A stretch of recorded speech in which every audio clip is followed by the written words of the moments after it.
Joining us, I'm Gary Lemunion. I'm the Michigan Detachment Commander for the year 2018-19. And as I promised you, I would find some guys that know everything there is to know about the Sons of the American Legion. And I have them with me, and I'd like to have them introduce themselves. First of all, Gary's a very funny man. I'm Rodney Tolbert, past Detachment Commander from 2012-2013. Hi, I'm Greg Price, past Detachment Commander from 2008-2009. And I'm Dominic Burlington, past Detachment Commander from 17 and 18. So the whole purpose of why we're here, guys, is we want to talk about what happens to our blue campers when somebody comes up and asks them a tough question.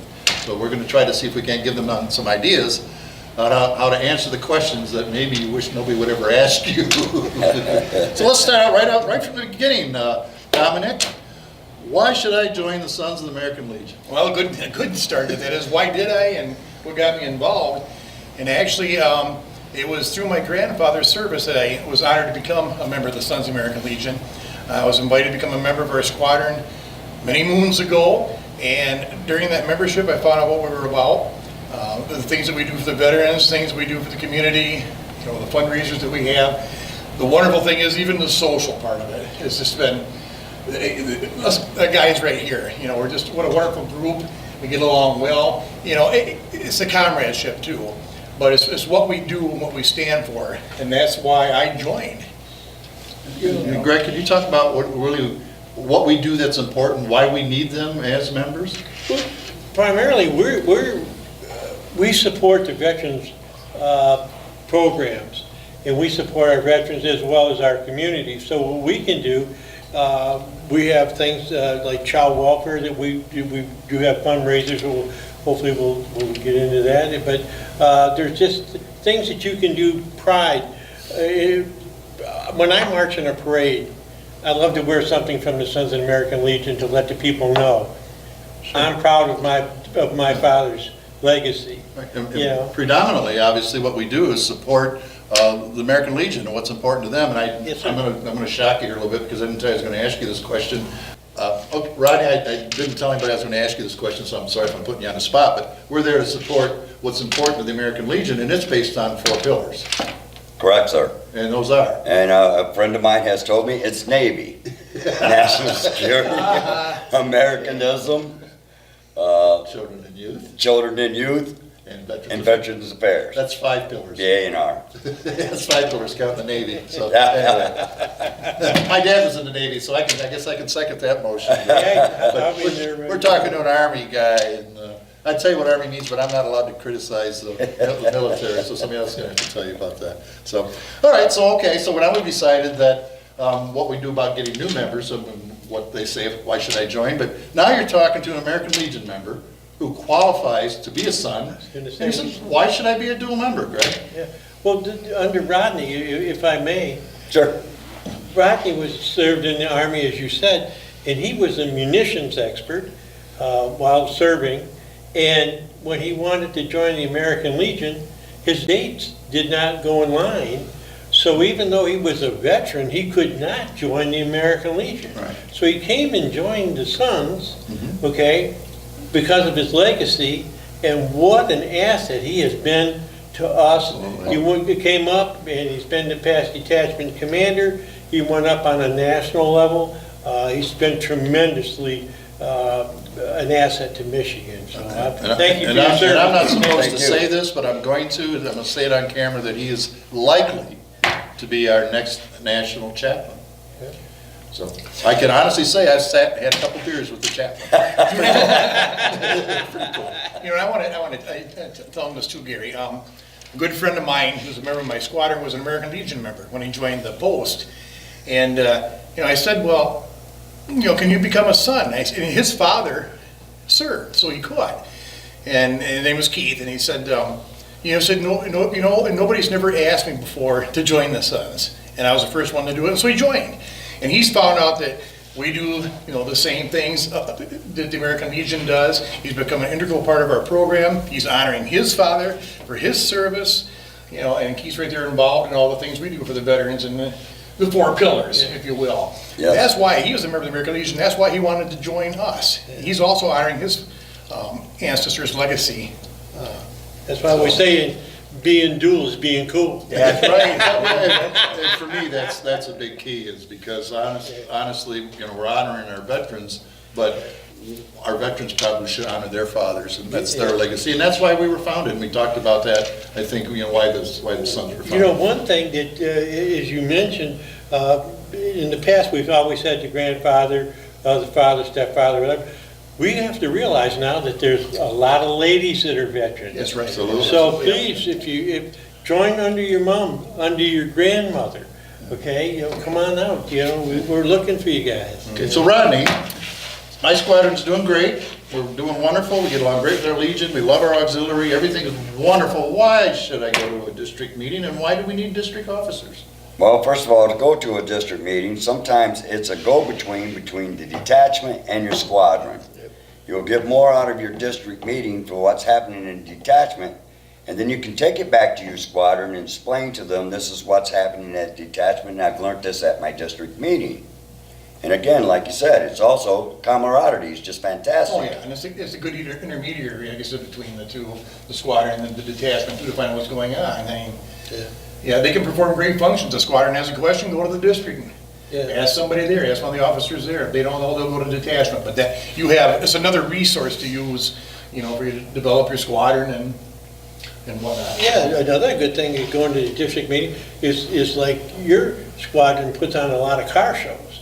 We do. And stuff. Somebody else will put on a chili cook-off or whatever. So when you bring those ideas into your district, you're letting everybody know, so that your members, you can go back to your members and go, hey, Gary's got a car show. Absolutely. Somebody got some. So your members are aware of what's happening. And you can learn from each other when you run those projects. Here's what we did that worked, and here's what we did that didn't work out quite so well. So, and I think, I don't want to embarrass you guys, but I would have never met any of you had I not gone beyond the squadron level. And now, and it's only been, 4 years maybe, I've known you a little longer, I think, but we've gotten to be good friends. I mean, I consider you very good friends of mine. You make lifetime friends. And I'd have never had the opportunity to meet these men if I hadn't gone beyond the squadron level. So we've talked about district then, and of course we have zone officers, which is really a good thing, because as detachment commander, obviously I can't get to all 213 now squadrons. We got a brand new one in 297 and near Battle Creek. I think they're going to call themselves Springfield Battle Creek, I believe. But anyway, welcome, guys.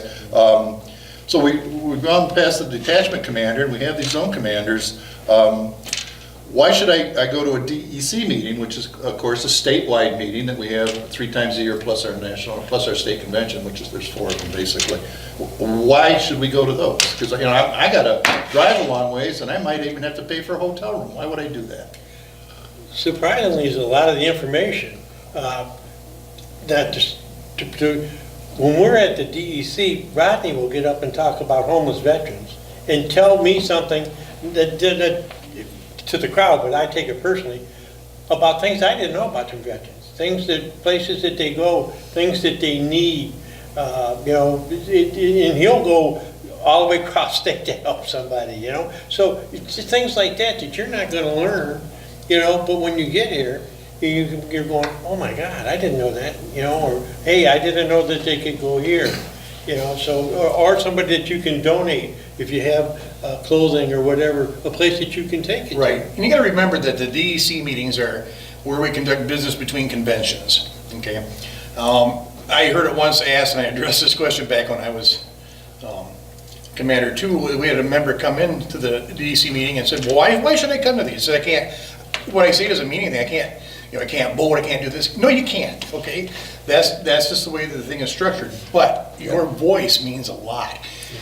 We are taking care of business between conventions of what goes on in your detachment, what happens in this state. Your voice means a lot. You can bring up things, and we'll discuss it there. So don't ever think that what you have to say doesn't matter, because this certainly does. There's nothing cut and dried at these meetings. That's a big fallacy, too, that I hear way too often. Why should I go? Why should I go to the convention? You're an integral part of this. You are who we are and what we do and what we're going to do next.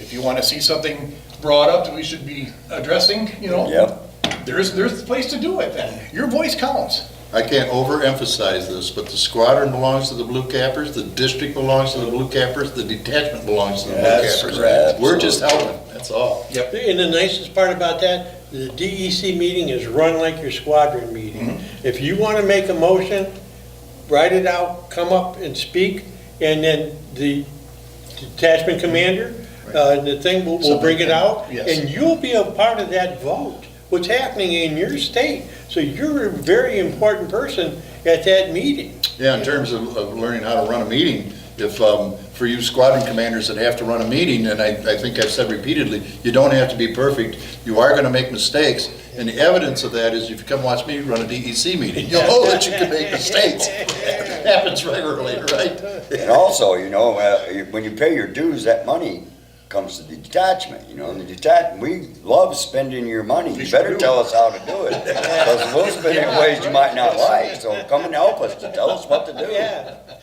Now, you've heard us mention DEC in our discussions here too, and what is that? That's the Detachment Executive Committee. What they're responsible for, and it's written in our bylaws, Detachment Constitution bylaws, they conduct business between conventions. Okay, who is the DEC? Well, it's your elected officers of the detachment, and also when we have meetings, the committee chairmen are also called too. They're all there to help conduct business for the detachment. So that's who your Detachment Executive Committee consists of. And what do we do? We're big on these acronyms, so I guess we Yeah. should probably tell you that we have PDC-1, PDC-2, PDC-3, and those are past detachment commanders. We have NEC, National Executive Committee, so we're fond of using those letters, but that's really what they stand for. That's And correct. as I stated earlier, I'm a zone commander. So we have 5 zone commanders in the state. What is important is when we come to that detachment meeting, we can bring things from our area, from different parts of the state saying, hey, we're doing this, you know, and somebody will say, well, hey, we can support you, or hey, we'll give you an idea. Like Rodney, you're on one side of the state, you're up in the other corner, you're back over, you know, and I'm over. We become a brothers, and all of a sudden, them faraway communities become a little closer because we can share the knowledge that we have, Yeah. you know, That's and take it particularly- back that's to the Blue Cappers. And the Blue Cappers will tell us what we need to share at those meetings, you know, Yeah, it's a things that lot, we're doing. yeah, it's a lot like government. Yes. You know, we're your representatives between the conventions. We represent the Blue Cappers. That's what you elect us for. That's why the committee chairman to take care of what you want. So yeah, it's not a lot different than talking about, you know, the elected government officials. And the detachment commander, he's also, just like your squadron commander, he does not have a vote. Now, unless it's a tie, he could be the tiebreaker, but he is just like a squadron. Everything was run exactly like squadrons. You got your commander, your 2 vices, your sergeant at arms, your historian, your chaplain, things like that. I mean, it's ran the same way, but just on a different level. And we'd love for you to come to see how we conduct business for your state of Michigan, which we're very, very proud of.